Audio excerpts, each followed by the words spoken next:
When Nike makes a move this drastic, it's never just about business. It's a declaration, a calculated shift in power that rewrites narratives overnight. This isn't a simple endorsement change. Nike didn't just drop one quarterback and sign another.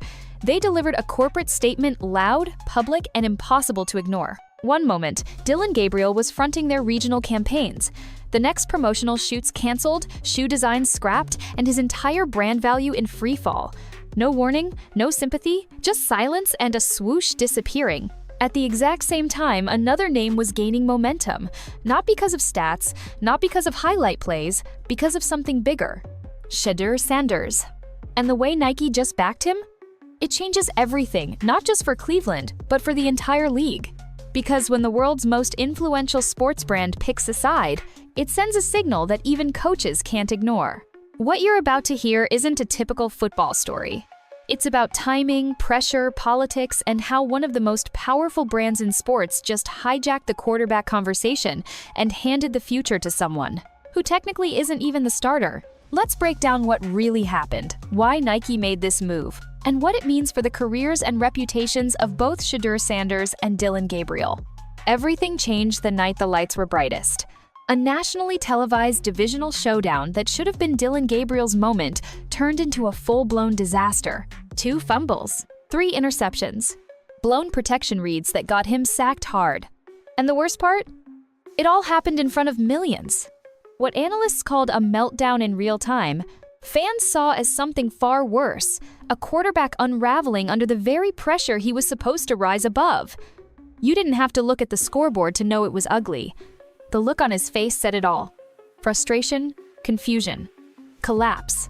But while the crowd was reacting and social media was exploding, Nike was observing with silence sharper than any headline. Before going further, if you're enjoying this video, don't forget to smash that subscribe button. It really helps us keep bringing you the content you love. Because behind the scenes, inside sleek offices at their Beaverton headquarters, Nike's elite branding analysts weren't just watching the game, they were evaluating a liability. Every snap, every decision, every misstep under pressure. And as Gabriel's confidence disappeared on national TV, so did any belief that he's still aligned with Nike's most sacred asset, the image of unstoppable excellence. This wasn't just about a bad game. For Nike, it was the moment everything snapped into focus. While fans were still arguing over whether Gabriel deserved another chance, Nike had already made up its mind and the timeline wasn't emotional. It was mathematical. Inside Nike's Beaverton headquarters, the quarterback's performance wasn't just watched, it was dissected. Frame by frame, decision by decision. They weren't just studying a football game, they were studying brand failure in real time.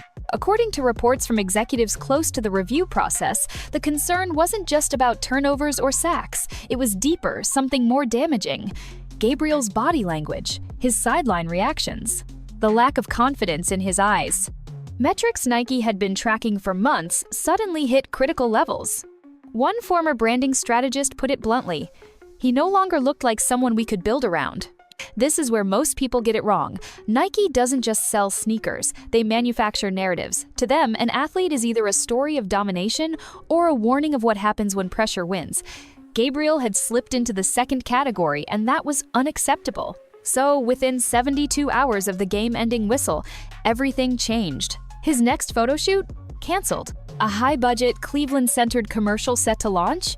Scrapped entirely. The custom signature cleat line, reportedly in its final prototyping phase, was shelved indefinitely. Executives didn't even try to rework the campaign. They erased him from it altogether. Behind the scenes, Nike's quarterback relations team was already in full sprint mode, but not toward damage control. Toward acceleration. They redirected all branding efforts toward one player, Shedeur Sanders. This wasn't a soft pivot. It was a corporate reset, a full reallocation of resources. One source described it as emergency-level urgency on Shedeur's timeline, fast-tracking everything from new product initiatives to global marketing rollout. They didn't wait for Cleveland's coaching staff to make a depth chart decision. Nike made their own financially, visually, and publicly. And this wasn't speculation. It was action with a message, "We choose the winner now." Gabriel's affiliation with the swoosh went from centerpiece to liability. And in the cutthroat world of athlete branding, liabilities aren't managed, they're removed. While Gabriel's name quietly vanished from Nike's playbook, another name suddenly surged forward faster than anyone expected: Shedeur Sanders. Now, insiders knew he had a modest deal with Nike during college. It was mostly built off NIL influence and, of course, the Sanders family legacy. Nothing flashy, nothing prime time. Just your typical first-phase partnership, photos, light branding, a safe bet. But what happened after Gabriel's collapse? That wasn't safe. It was aggressive. Nike didn't just expand Shedeur's role, they detonated the entire blueprint and rebuilt it around him. Emergency meetings were held. Strategy decks rewritten. Global team calls placed. According to high-level marketing sources, Shedeur was bumped from long-term potential to immediate priority overnight. One exec even claimed the only time they've seen a shift this sudden was when a high school phenom named LeBron James signed in 2003. Let that sink in. Reports say the deal in motion now includes a multi-year, full-scale NFL endorsement package. Not just photo ops or Instagram promos, this is the real deal. We're talking signature cleats, lifestyle apparel collections, custom media campaigns, and targeted international exposure. And the numbers? Some insiders believe the value could climb into 8-figure territory if on-field performance aligns with brand rollouts. But here's the twist: that performance hasn't even happened yet. Shedeur isn't even Cleveland's starter. On paper, he's the backup. But to Nike, he's already the franchise, and that says everything. What sold them wasn't stats, it was presence. He looked calm under crisis, sharp in film sessions, composed when others were cracked by pressure. He didn't chase the camera, he let it find him. And Nike paid close attention to that. They analyzed everything: social media sentiment, highlight virality, fan buzz, influencer mentions, locker room energy. Every single data point told the same story: this was someone people believed in, even if the depth chart didn't reflect it yet. One marketing director broke it down clean. Gabriel felt like someone clinging to hype. Shedeur feels like someone becoming the narrative. This wasn't just a brand betting early. This was brand dominance setting up its next icon. Nike doesn't jump on hype. They analyze patterns, predict momentum, spot stars before the highlight reels go viral. And when it came to Shedeur Sanders, every internal metric pointed in one direction: future franchise brand. Forget the stat sheets for a second. Nike wasn't obsessed with passing yards or QB ratings. They were locked in on something else: intangibles. Presence. Poise. The kind of effortless control that can't be taught, only felt. And compared to Gabriel, the difference was night and day. When Shedeur stood on the sidelines, cameras caught calm. Not panic. His every move was calculated, deliberate, and most importantly on message. Behind closed doors, Nike was tracking things most people would never consider: his body language during blowouts, his interactions with teammates, how he responded after being passed over for a starting nod. He didn't flinch, he focused. One insider from Nike's athlete management team said it best: he acts like the starter, he just hasn't been handed the role yet. Meanwhile, Gabriel's profile was showing signs of erosion long before that brutal divisional loss. Weeks of shaky pocket decisions, frustration with coaching staff, cold stares on the bench, everything pointed toward instability. And instability doesn't sell. Nike lives by one rule: attach their brand to winners. Not just winners of games, but winners of attention, momentum, loyalty. Gabriel's trajectory was clearly headed the wrong way, and their internal data backed it up. Engagement? Tanking. Fan sentiment? Divided at best. Locker room influence? Weakening. Confidence under pressure? Gone. In contrast, Shedeur was climbing quietly, but powerfully. Social media analytics showed his name trending upward in nearly every demo Nike targets. From Gen Z to sneakerheads to casual fans looking for the next guy, his signal was getting louder. He had what Gabriel didn't: narrative control. He didn't need dramatic interviews. He didn't need press conferences screaming for attention. A quick Instagram story training clips, no captions said more than 1,000 words. Especially when he was already wearing unreleased Nike cleats. That's how you speak without saying anything. Nike recognized it instantly. This wasn't just a quarterback, they saw a cultural asset. According to brand consultants, Shedeur's positioning aligned perfectly with what Nike needed post-Gabriel. A composed young figure, resilient under pressure, with real fan magnetism. Someone who doesn't wait for the spotlight, he becomes it. And once those internal evaluations were complete, the choice was simple: The swoosh moved on. When Nike pulled the plug, it wasn't just the end of a partnership, it was a signal. And in the world of brand marketing, signals speak louder than apologies. Almost instantly, Gabriel's commercial appeal crumbled. One by one, sponsors who once valued his promise began reevaluating their investments and jumping ship. Regional advertisers that had lined up during his rookie preseason hype quietly backed out. Promotional appearances? Pulled.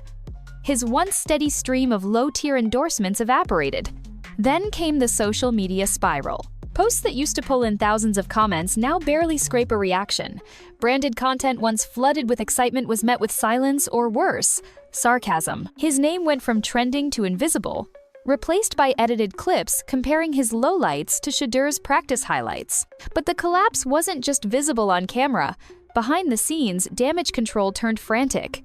Sources close to Gabriel's agency say internal conversations began shifting immediately away from Cleveland toward what's next.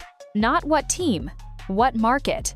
As if even they knew, the Gabriel brand may not be salvageable in this city anymore. One consultant involved with athlete marketing in Ohio put it brutally.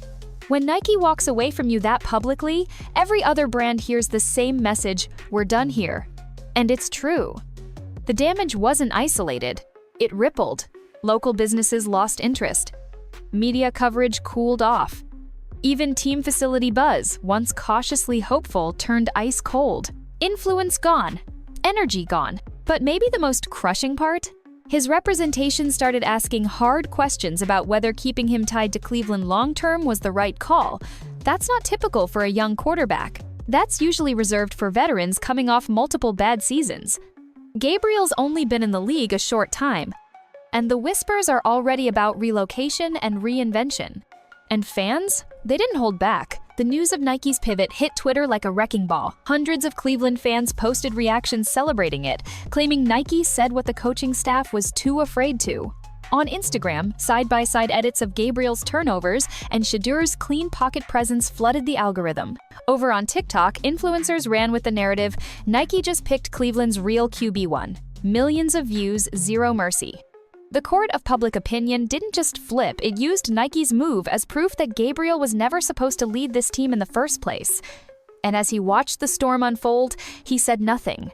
No tweet, no interview, no mention. Because when a company like Nike walks out first, everyone else stops waiting for a comeback. The moment news broke that Nike had officially dropped Dylan Gabriel and shifted their full force behind Shedeur Sanders, the internet didn't just react, it erupted. Suddenly, this wasn't just a sports story, it was a cultural moment. On Twitter, fans celebrated the announcement like it was a legal verdict they'd been waiting for hundreds of posts, saying, "Finally, Nike sees what the rest of us already knew." Memes exploded. One popular tweet showed Gabriel missing wide-open receivers split-screened with Shedeur dropping dimes during practice. The caption? QB controversy officially canceled. But Twitter was just the beginning. Over on Instagram, the comparisons got sharper. Highlight reels of Shedeur were stacked against Gabriel's turnover montages. Sports pages, fan accounts, and meme aggregators flooded followers with clips showing just how different the two quarterbacks carried themselves, one looking rattled, the other unbothered and locked in. That's when TikTok lit the match. Creators who'd been quietly rooting for Shedeur dropped full-length breakdowns of Nike's decision, framing it as a corporate truth bomb the Browns' coaching staff was too politically cautious to make on their own. The tone was ruthless but honest. Let's be real, Nike just exposed who the franchise really belongs to. Some of the most watched clips pulled in millions of views within 24 hours. What made it even more powerful? Shedeur said nothing. No press tour. No lengthy caption. Not even a reaction emoji. Just one Instagram story. A short training clip. He's running drills in sleek, unreleased Nike cleats, ones that hadn't even been shown to the public yet. The caption? Work now, talk later. No hashtags, no tags, just confidence. And to Nike, that silence was the message. That's the kind of posture they build global campaigns around. Someone who doesn't chase the spotlight but becomes impossible to ignore when the moment arrives. Even national commentators started weighing in. On ESPN, Stephen AWSPN, Smith said, "This is corporate truth-telling. Gabriel's crumbling, Shedeur's rising, and Nike just made the call everyone was afraid to admit. Shannon Sharpe didn't hold back either. When the biggest brand in sports picks a side, the conversation is over. Shedeur just became the future period. And the narrative? It moved fast. So fast, even Cleveland's own coaches couldn't control it. But the real impact wasn't happening online, it was unfolding inside the Browns organization, where pressure wasn't just mounting, it was shifting everything. This wasn't just a Cleveland quarterback story anymore, this was culture in motion. When Nike made the call to move on from Dylan Gabriel and invest fully in Shedeur Sanders, they weren't just changing athletes, they were redefining what it means to matter in the NFL. Because Nike doesn't simply sell clothing or cleats, they build icons. LeBron, Kobe, Serena, Jordan. Their roster doesn't feature role players, it defines generations. So, when they publicly pivot from one player to another, they're making more than a business call. They're delivering a verdict. This is who we believe in next. And the implications? Massive. You could feel the shift across every part of the Browns organization. Internally, staffers scrambled to adjust. External marketing teams began redesigning materials set to feature Gabriel, replacing his image with generic team promos. Or worse, Shedeur's face quietly moved in. Jersey orders started shifting. Ticket sales showed bumps aligned with game day rumors about Shedeur finally starting. Local media began covering practice with a new obsession every time Sanders threw a pass.